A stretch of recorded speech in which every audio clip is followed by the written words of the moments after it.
Dihipnotis, Boy William ungkap kesalahan terbesar di hidupnya, akui pernah rebut pacar teman. Boy William sesali perbuatannya yang pernah merebut pacar teman sesama artis. Hal tersebut terungkap dalam video yang diunggah di YouTube Uya Kuya TV pada Selasa 13 Juli 2021. Dalam kesempatan itu, presenter muda Boy William tengah dihipnotis oleh Uya Kuya. Lantas, Uya Kuya menanyakan soal kesalahan terbesar yang pernah dilakukan. Tak langsung menjawab, Boy William justru enggan menceritakan kisah di masa lalunya. Calon suami Karen Vandela ini merasa malu mengingat kesalahan terbesar dalam hidup. Uya Kuya kemudian meminta agar Boy William tak perlu malu mengutarakan itu, karena ia takut kisah di masa lalu justru mengganggu kehidupan Boy William ke depannya. Boy William lantas menceritakan masa lalunya dengan seorang perempuan. Setelah itu, ia langsung terisak mengingat kejadian beberapa waktu lalu.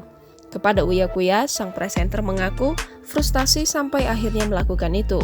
Boy William menerangkan di masa lalu memiliki teman sesama artis yang memiliki kekasih. Akan tetapi, karena menyukai si perempuan, ia memutuskan untuk merebut dari temannya itu. Padahal, bagi presenter 29 tahun itu, sang artis merupakan temannya di awal karir. Kepada Uya Kuya, ia mengungkapkan siapa sosok temannya yang sesama artis juga. Meski begitu, kini Boy William merasa menjadi teman yang buruk di kala itu. Pemeran film Dimsum Martabak ini tersadar seperti manusia yang tak punya hati.